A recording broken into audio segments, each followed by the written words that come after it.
Hey guys, in this video we're making an adjustable bracelet with 2 Chinese sliding knots.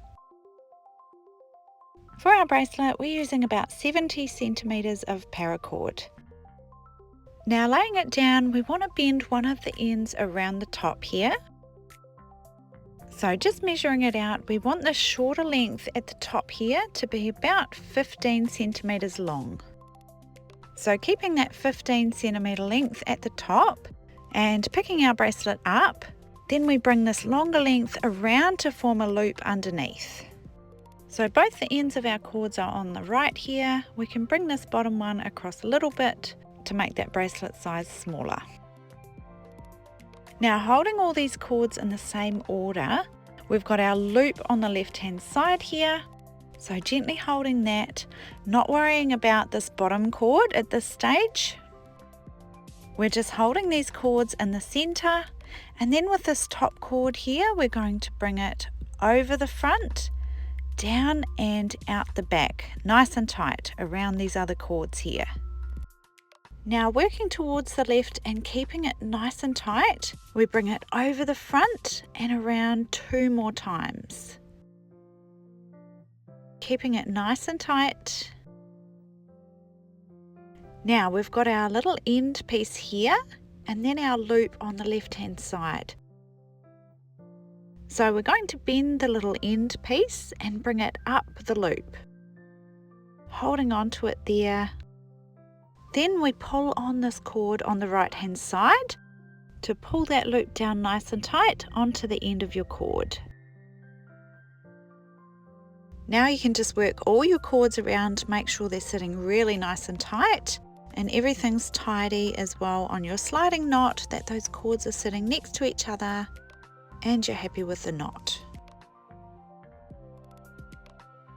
Once you're happy with it, then we can swap the bracelet onto the opposite side.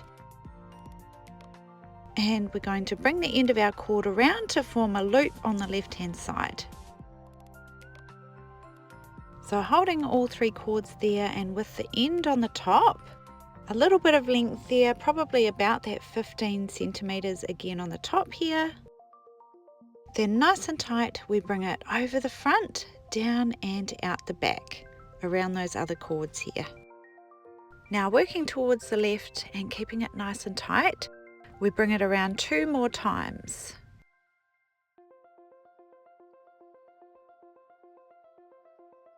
Now with our little cord at the back here, we're going to bring it up the little loop on the left hand side.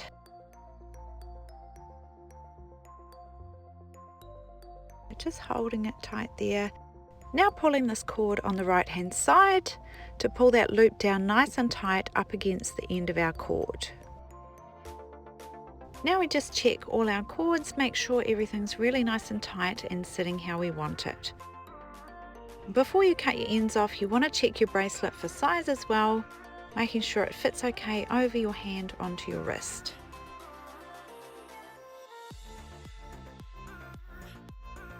You can always untie and retie these Chinese sliding knots until you're happy with them and they're sitting in the right positions. You can also adjust the cord length if you don't want these 2 layers going right around the whole bracelet, but I kind of like mine like this. Once you're happy with your Chinese sliding knots, then you can go ahead and cut these tails off just outside the knots and gently mount the ends to fuse them on so they don't fray.